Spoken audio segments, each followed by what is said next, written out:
네, 오늘 시편 7편의 말씀을 함께 나누게 되는데 시편 7편은 이런 부제가 기록되어 있습니다.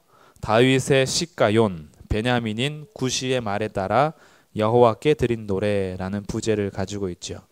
이 시가용이라는 말이 무슨 의미가 있냐 하면 굉장히 격정적이고 열정적인 노래다라는 의미가 있어요. 격정적이고 열정적이다라는 것은 리듬 변화가 굉장히 심하다라는 거예요.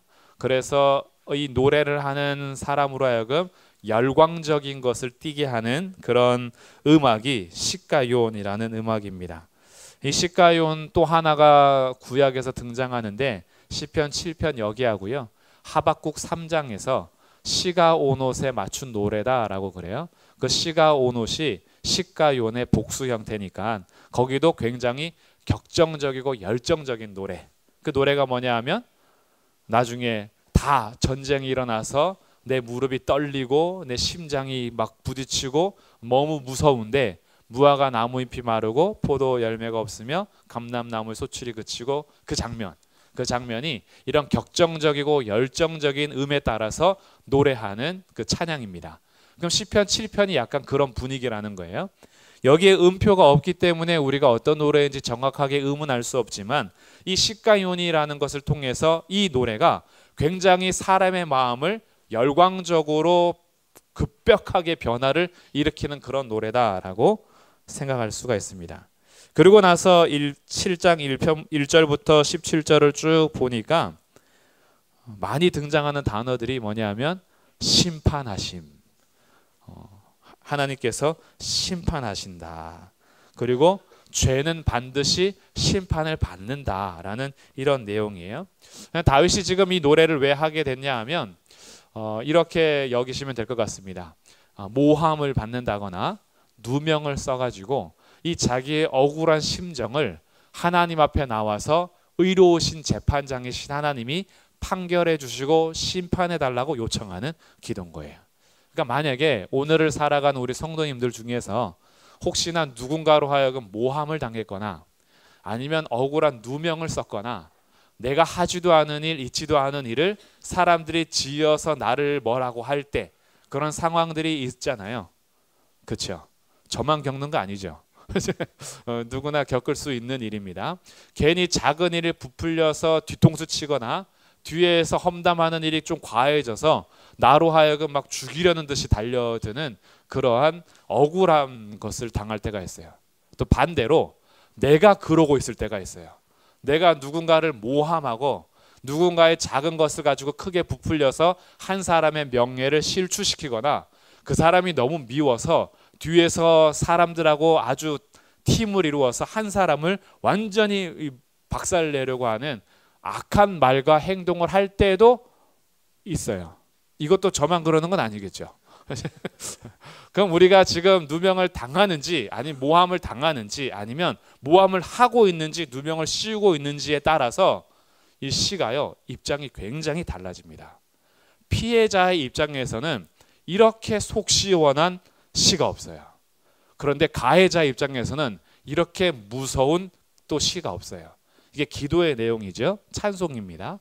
하나님 앞에 곡을 붙여서 기도를 격정적으로 열정적으로 열광적으로 노래로 올려드리는 기도인데 내가 지금 억울한 일을 당하고 있다면 이 노래가 이 기도가 오늘 정말 속이 시원해서 그래 하나님이 결국은 하실 거야 이건데 만약에 내가 가해자 입장이라면 정말 빨리 회개하시고 돌아오셔야 되는 시, 노래, 기도입니다.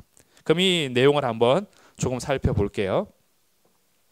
우리 성도님들은 모함받고 억울하고 누명 씌울 때 어디로 가는지 모르겠지만 다윗은 오늘 1절에서 어디로 가고 있냐 하면 1절 말씀을 우리 다시 한번 읽어보겠습니다. 시작.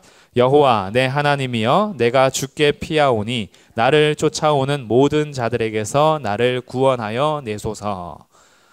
굉장히 억울함을 당하고 모함을 당했을 때에 나도 눈은 눈으로 이는 이로 갚아서 서로 막장 치지 않는다면 어딘가로 피해 있어야 하는데 다윗은 지금 어디로 피하고 있어요? 내가 주께 피합니다 그러는 거죠. 주님이 피난처가 되어서 내가 주님께로 피합니다 라고 그래요. 어느 정도로 심각한 모함을 당하고 있냐 하면 2절 말씀에 만약에 나를 건져낼 자가 없으면 사자같이 나를 찢고 뜯을까 합니다. 얼마나 나를 갈기갈기 찢어놓는지, 여기에서 나를 건져내 주시지 않으면 나는 사자에게 물려가는 것과 같은 위협을 당하고 있는 거지요. 그래서 다윗이요 아주 당당하게 3절부터 5절까지 이렇게 기도합니다. 만약에 제가 죄가 있다면 벌을 받겠습니다. 그래요. 어떻게 기도하느냐? 3절 여호와 내 하나님이여 내가 이런 일을 행하였거나 내 손에 죄악이 있거나 화친한 자를 악으로 갚았거나 내 대적에게서 까닭없이 빼앗았거든 만약에 죄가 있다면 그러면 5절 원수가 나의 영혼을 쫓아 잡아 내 생명을 땅에 짓밟게 하고 내 영광을 먼지 속에 살게 하소서. 셀라. 셀라가 뭐라 했어요? 셀라가 우리로 말하면 후렴구, 아니면 이게 가장 높은 음을 내는, 아니면 한 템포 쉬는 그런 장면이니까 강조하는 부분이에요. 굉장히 강조할 때 셀라, 이 셀라가 붙는 거예요. 그러니 지금 뭘 강조하고 있냐면 진짜로 그들이 말하듯이 내가 그런 죄가 있다면 그들이 나의 생명을 땅 속에다 처박는 거 내가 이해하겠다는 거죠. 그 받겠다라는 거예요. 그 영광을 먼지 속에서 아주 사라지는 그런 삶을 내가 받아들이겠다라는 거예요. 이 정도로 지금 다윗은 당당하게 하나님 앞에 기도하고 있어요. 이렇게 주님 앞에 피해서 기도할 수 있는 이유가 있습니다. 그 이유가 뭐냐 하면 우리 하나님이 불의하신 분이 아니라 의로우신 재판장이시기 때문이에요. 그리고 하나님은요 사람들의 겉만 보고 판단하시는 분이 아니라 그 생각과 마음을 감찰하시는 분이기 때문에 그는 하나님께로 피할 수 있어요. 만약에 내가 피해야 하는 분이 불의한 분이다 그러면 못 맡기죠. 이 사람이 뇌물 받았을지 안 받았을지 어떻게 알아요? 이 사람한테 괜히 내 생명 다 걸었다가 이 사람이 잘못된 판결을 내리면 어떡할 거예요? 근데 하나님께 피할 수 있는 이유는 하나님은 의로우신 분이기 때문에, 하나님은 모든 것을 판단하실 수 있는 분이기 때문에, 그래서 그가 하나님의 심판에 대한 내용을 끊임없이 말하고 있어요. 6절부터 여호와여 진노로 일어나셔서 내 대적들의 노를 막으시며 나를 위하여 깨소서. 주께서 심판을 명령하셨나이다. 하나님 심판할 자를 심판해 달라는 거예요. 그리고 8절 여호와께서 만민에게 심판을 행하시오니 여호와여 나의 의와 나의 성실함을 따라 나를 심판하십시오. 하나님 저들이 하는 거짓말, 저들이 모함하는 말로 나를 심판하지 말고 내 삶을 아시지 않습니까? 나의 의와 나의 성실함에 따라 심판해 주십시오. 그래서 9절 악인의 악은 끊어버리시고 의인은 세워주십시오. 의로우신 하나님이죠. 의로우신 하나님. 의로우신 하나님이 뭘 감찰하시냐 봤더니 사람의 마음과 양심을 감찰하시는 거예요. 심장과 신장입니다. 이게 직역하면 심장과 콩팥, 신장을 주님께서 감찰하신대요. 그러니까 우리의 오장육부를 아시고 우리의 마음을 아신다라는 거예요. 우리의 내면을 다 안다는 거예요. 우리의 생각을 아신다라는 거예요. 우리의 중심을 아신다라는 것이고요. 우리의 근본을 아시고 동기를 아신다라는 거예요. 그러니 하나님이 심판할 때는요. 우리의 겉모습 보고 판단하지 않아요.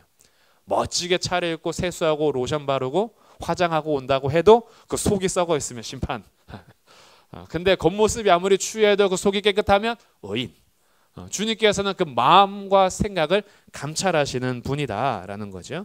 그래서 이 다윗은요. 자기의 삶의 주권과 마음을 누구한테 맡길 수 있냐면 10절에 보니까 나의 방패는 누구에게 있어요? 마음이 정직한 자를 구원하는 하나님께 있어요.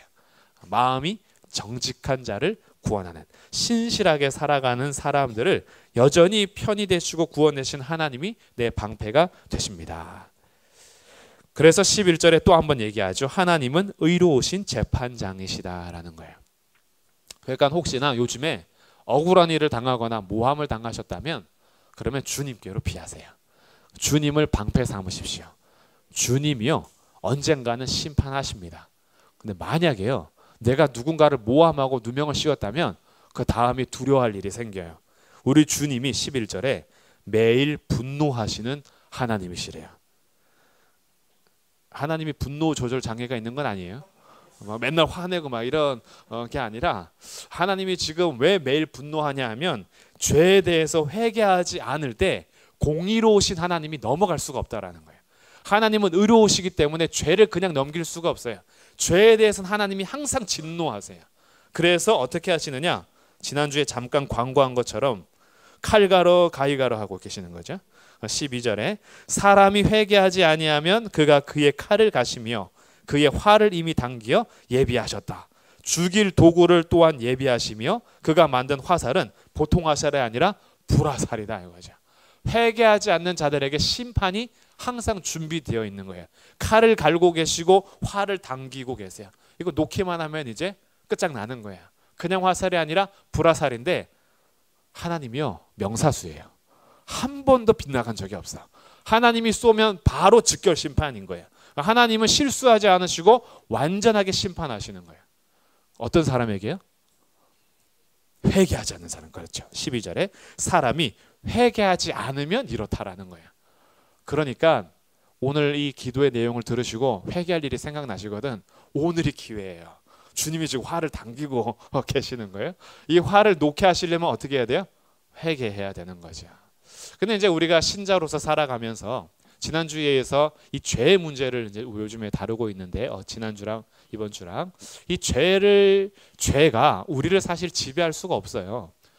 하나님의 은혜로 인하여서 하나님의 은혜 속에 들어온 사람들, 예수님이 왕이 되셔서 성령이 통치하시는 사람들은요, 죄가 우리를 완전히 지배할 수는 없어요. 왜냐하면 우리 주인이 바뀌었기 때문에. 우리 주인은 예수님이십니다.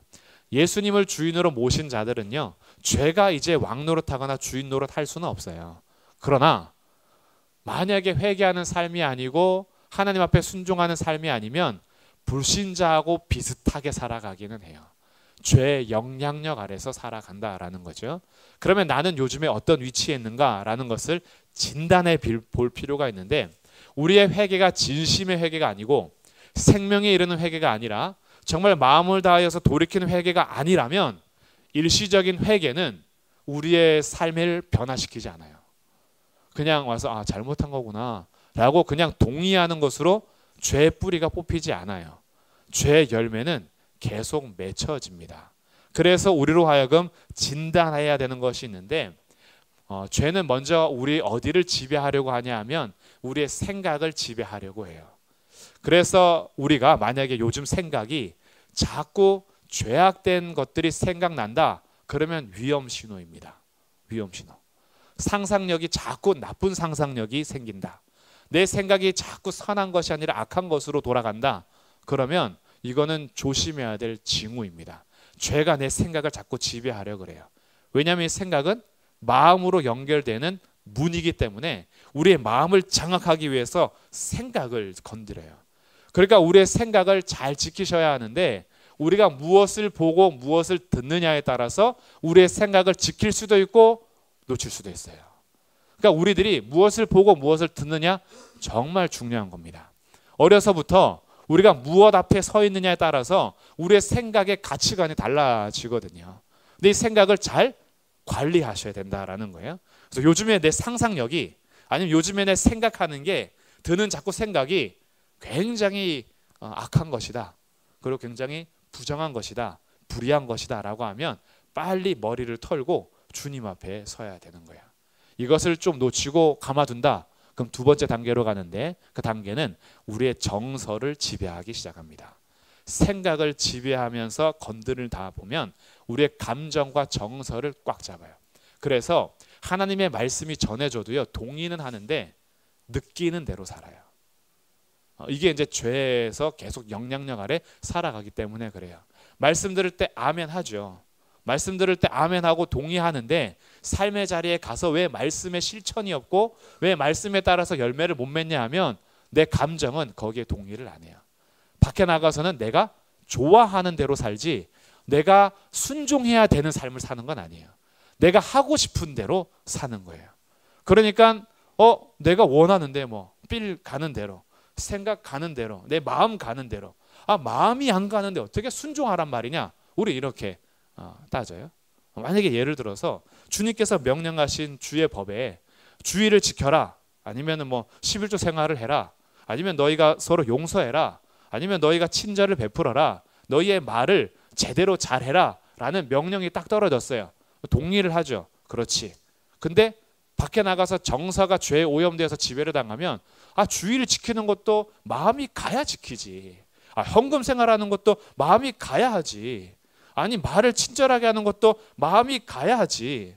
그러니까 진리가 우리의 삶을 통치하고 지배하는 게 아니라 내 감정이 지배를 해요. 그러니까 신앙생활에 기복이 있는 겁니다. 기분이 좋을 때는 천사처럼 신앙생활을 해요. 근데 기분이 안 될 때는 어떻게 돼요? 막 살아가는 성도의 삶을 살아요. 될 대로 되라 이런 식이죠. 그러니까 기복이 굉장히 심해요. 근데 어떤 분들을 보면요, 기복이 없는 분들이 있어요. 그분들이 감정이 없는 분들이 아니에요. 감정이 없는 게 아니라 감정보다 지켜야 될 진리를 붙들고 있기 때문에 그런 거예요.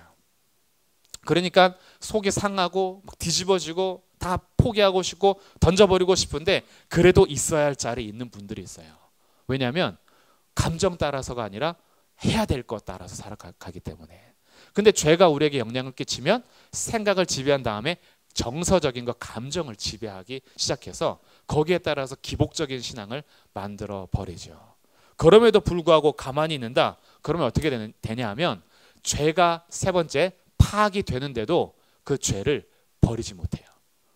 죄가 죄를 인식했어. 이거 죄구나. 이거 잘못한 거구나. 그런데도 돌이킬 능력이 사라지기 시작해요.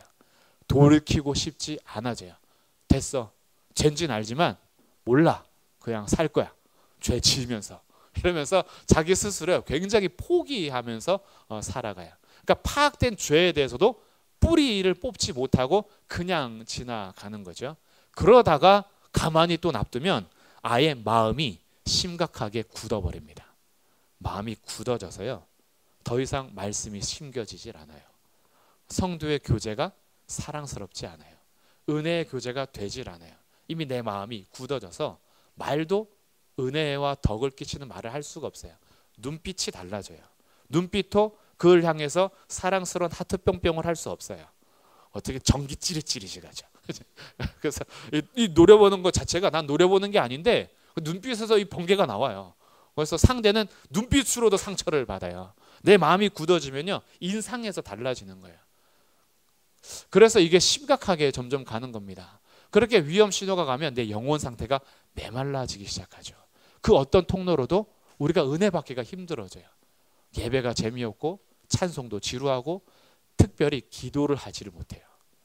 기도하러 나왔는데 기도가요 너무 힘들어요.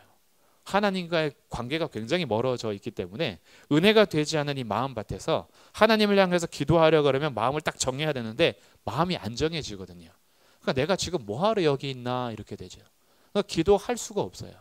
기도를 하려고 해도 온갖 잡생각이 나를 꽉 잡고 있어가지고 하나님을 향해서 기도를 올려드릴 수가 없어요. 수많은 생각들 속에서 마음이 이미 많이 부패되어 있기 때문에 그런 거죠. 그러니까 죄는요 그냥 내버려 두면 안 되는 거예요. 가만히 두면요 누가 손해냐 하면 내가 손해를 봐요. 그렇기 때문에 우리가 억울한 일을 당하든 아니면 모욕을 당하든 아니면 모함을 당하든 우리들은 복수하기 위해서 칼 가는 자가 아니라 복수와 심판은 누구한테 맡기냐 하면 하나님께 맡기는 거예요. 이렇게 누가 살았냐면 오늘 이 시를 적은 다윗이 그렇게 살잖아요. 보복을 하나님께 맡겼어요. 사울을 죽일 기회가 있었지만 자기가 직접 심판하지 않았어요. 나발을 치러 갈 때에 아비가일이 막아서 자기 손으로 치지 않았어요. 자기 손으로 피를 흘리며 복수하려고 하지 않았던 거죠. 심판을 하나님께 맡겼더니 하나님께서 하셨어요. 그래서 피할 수가 있는 거예요. 내가 심판해야 된다고 심판이 아니다. 하나님은 의로우신 분이니까 하나님께 맡기자. 나는 내 마음을 관리해야 돼요. 회개하지 않는 자에게 하나님이 칼을 갈고 계시고 화를 당겨서 분노하시는 하나님으로 나타나는 거죠. 이 분노하신 하나님은 의로우신 하나님과 동일한 거예요. 의롭기 때문에 죄에 대해서 분노하시는 겁니다. 자기 자녀에게 맨날 감정적으로 대하시는 분이 아니에요.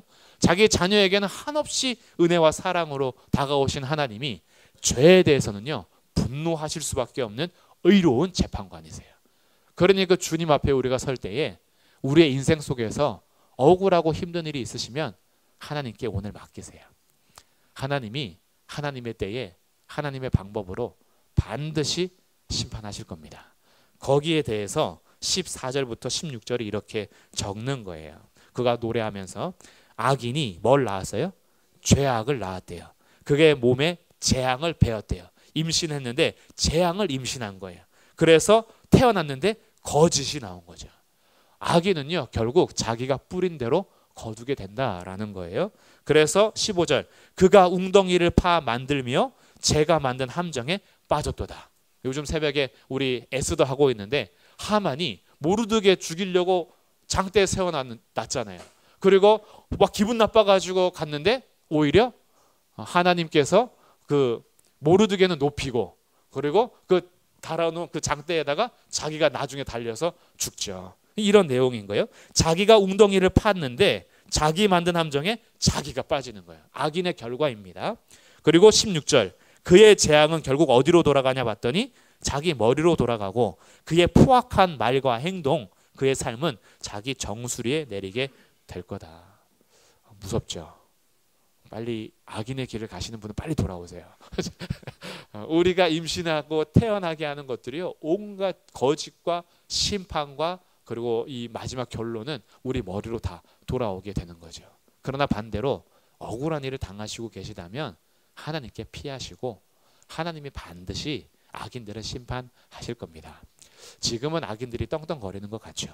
지금은 오히려 힘만 있으면 포악을 저질러도 아무 제재를 받지 않고 심판을 당하지 않는 것 같죠. 그러나요, 마지막 날 하나님께서 모든 심판을 공의롭게 행하실 겁니다.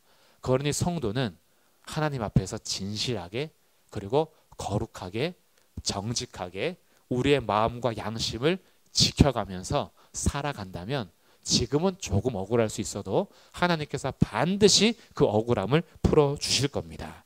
그러니까 우리 이 노래가 얼마나 격정적이에요. 자기가 당하는 일들에 대해서 격정적으로 노래하며 심판을 맡기고 자기가 죄졌다면 벌 받겠다 이거예요. 그리고 그러지 않는다면 심판해 달라는 거죠. 우리 하나님 앞에 모든 것을 맡기면서 마지막은 17절 찬양으로 끝내고 있어요. 우리 17절 함께 읽어보겠습니다. 시작. 내가 여호와께 그의 의를 따라 감사하며 지존하신 여호와의 이름을 찬양하리로다. 하나님의 의로우심에 내가 감사하게 되고요, 지존하신 여호와의 이름을 찬양하게 됩니다. 그래서 우리들은 이 죄에 대한 심각한 것을 깨닫고 우리 자기 반성이 필요해요. 죄를 짓고 있는 우리들의 삶에. 그리고 이 죄에 대한 처절한 몸부림이 필요합니다. 사실은 하나님의 의로우심 앞에 우리가 설 때 우리는 두려울까요? 감사할까요? 사실은 두려움이 먼저 되죠. 왜냐하면 우리들이 온전하지 않잖아요. 우리들도 죄를 짓잖아요. 그러다 보니까 이런 시가 조금 불편하게 다가올 수가 있어요. 아, 내 죄에 대해서 반드시 심판을 받겠구나. 내가 그동안 뿌린 악에 대해서 내가 그 열매를 그대로 거두게 되겠구나 라는 것들이 굉장히 우리로 하여금 불안하게 하고 미래가 사실은 어둡기도 하죠. 그럼에도 불구하고요, 죄가 있는 곳에 은혜가 있다 하잖아요. 이게 도대체 무슨 말일까? 죄를 많이 지면 무조건 은혜 받는 거 아니에요. 죄를 지어서요, 죄에 대해서 처절하게 돌이킴이 없으면 죄는 은혜의 기회를 줄 수가 없어요.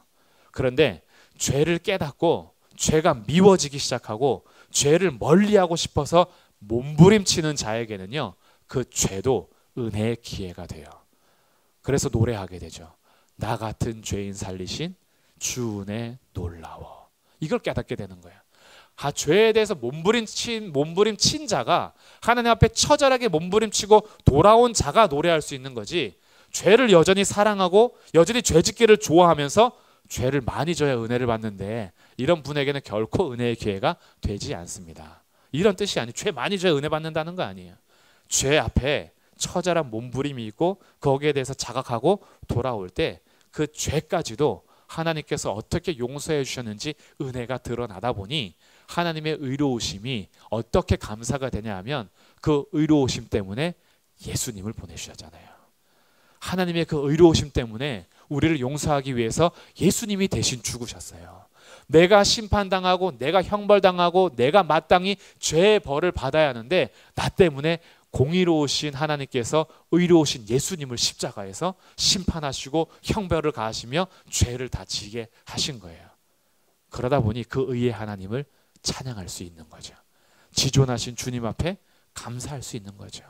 그러니 우리의 죄가 심각한 것을 알고 이 죄를 용서하기 위해서 주님이 오셨다라는 것을 깨달을 때마다 우리는 이 땅에서 벌어지는 억울한 것들이나 죄에 대한 것들을 하나님 앞에 맡기고 우리들은 그 의로우신 하나님 앞에 무릎 꿇고 감사함으로, 분노하신 하나님 앞에 나의 죄를 회개함으로 그렇게 진실하게 서가는 삶의 기도가 이 7편의 기도 내용이 되겠습니다. 그래서 이 말씀을 우리가 기억하시면서요, 우리의 삶을 정직하고 신실하게 가꾸어 가시기를 주님의 이름으로 축복하고요, 세상에서 억울한 일을 당했을 때에 하나님께 피하십시오.